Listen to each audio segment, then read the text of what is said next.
নমস্কার, সুভাদ্রা রান্নাঘরে আমার সকল দর্শক বন্ধুকে জানাই স্বাগত। আমি শিউলি। আজকে আমি একটু মাটন নিয়ে এসেছি, কারণ সামনে জামাই ষষ্ঠী আসছে। তো জামাই ষষ্ঠী স্পেশাল মাটনের কোরমা বানাবো। তো খুব সহজভাবে তোমরা আমার সাথে থাকো। প্রথমে মাটনটা আমি ধুয়ে রেডি করে নিয়ে আসছি।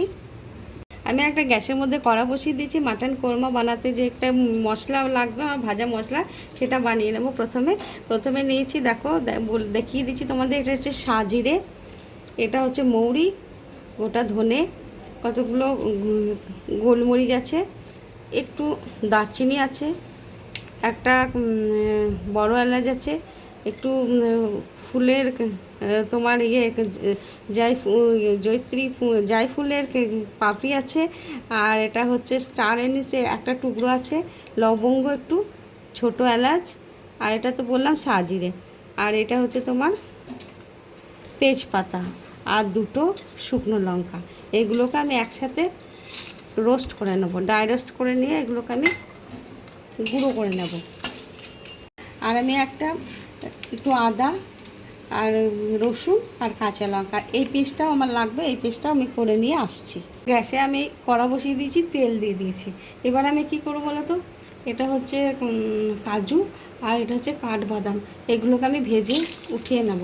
প্রথমে দেখো, এগুলো আমার ভাজা হয়ে গেছে, এগুলোকে আমি এবার উঠিয়ে নিলাম। এবার আমি পেঁয়াজ দিয়ে দিচ্ছি তেলের মধ্যে। কতগুলো পেঁয়াজ আমি বেরেস্তার জন্য তুলে নেব।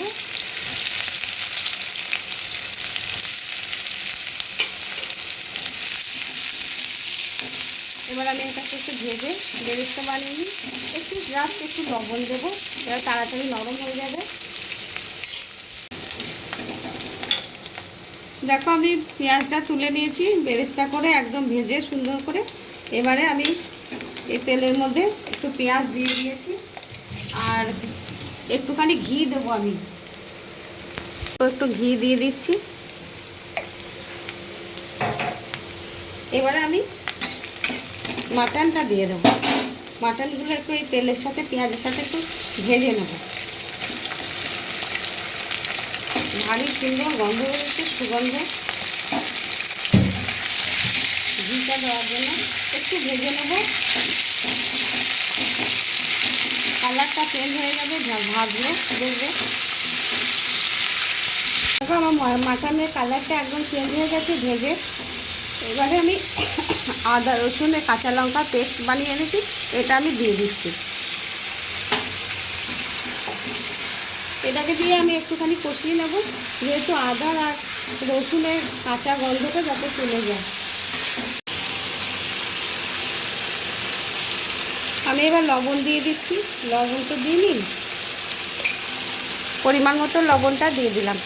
এবারে কী দেবো বলো তো, এবারে দেবো ধনের গুঁড়ো আর কাশ্মীরি রেড চিলি পাউডার, আর এটা হলুদ, এগুলো দিয়ে দিচ্ছি। এগুলো দিয়ে আমি এবারে ভালো করে কষিয়ে নেবো কিছুক্ষণ। দেখো, আমার কষানো একদম রেডি হয়ে গেছে, একদম তেল ছেড়ে দিয়েছে সুন্দরভাবে। এবারে আমি জল দেব, জল দিয়ে মাংসটাকে সিদ্ধ করতে দেবো। এইখানে যদি চাও তোমরা কী করতে পারো, প্রেসার কুকারে দুটো একটা হুইসেল দিয়ে নিতে পারো, তাহলে কিন্তু তাড়াতাড়ি হয়ে যাবে। সময়ের যদি অভাব হয় তাহলে। আর যদি মন চায় না কড়াতেই করব, বা যে পাত্রে করবার ইচ্ছা সে পাত্রেই করব গ্যাস, তাহলে চাপা দিয়ে ঘন্টাখানিক লাগবে সিদ্ধ হতে। আমি ব্লেন্ডারের মধ্যে 2 চামচ দই দিয়ে দিলাম, বড় চামচের ভরে ভরে। আর যে বেরেস্তাটা বানিয়ে রেখেছিলাম, দেখো বেরেস্তাটা, আর এই যে বাদামগুলো, এগুলো দিয়ে দিচ্ছি একসাথে। এগুলো ব্লেন্ড করে আমি নিয়ে আসছি। কি গরম!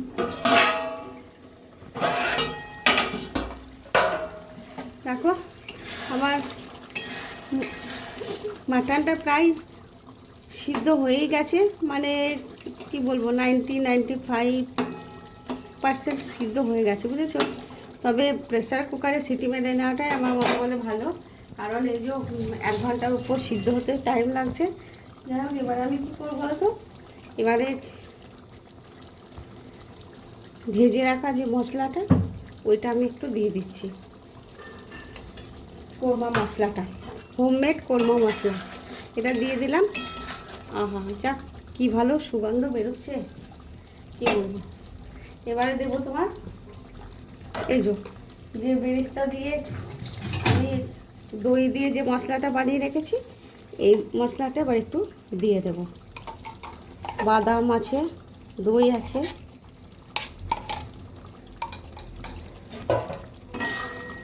এইটা দিয়ে এবার আমি কিছুক্ষণ রান্না করে নেব। দেখো কালারটা পুরো চেঞ্জ হয়ে গেল, দেখতেও ভারী সুন্দর হয়ে গেল। আহা, ঠিক আছে, এবার আমি একটুখানি ফুটিয়ে নিই কিছুক্ষণ, মিনিট 10 মতো, এবার রান্না করে নেব। দেখো আমার মাটনের কোরমা রেডি এবং সার্ভ করে দেবে এবারে। তো গ্যাস অফ করে দিচ্ছি। তার আগে দেখো চেরা কাঁচা লঙ্কা দিয়ে দিলাম, আর একটুখানি ধনেপাতা কুচো দিয়ে দিচ্ছি। আর তোমাদের কাছে একটা কথা, তোমরা যদি চাও তো দিতে পারো, এই কেওড়া জল দিতে পারো, কিন্তু আমি দিচ্ছি না, কারণ কেওড়ার জল আমি পছন্দ করি না, সেই জন্য দিচ্ছি না। ঠিক আছে, তাহলে আমি গ্যাসটা এখন অফ করে দিলাম। দেখো আমার মাটন কোরমা রেসিপি রেডি এবং সার্ভ করে দিয়েছি। অসাধারণ হয়েছে, এটা অসাধারণ, মানে বলে বোঝাতে পারবো না। যাই হোক, তোমরা এইভাবে একবার অবশ্যই বানাবে।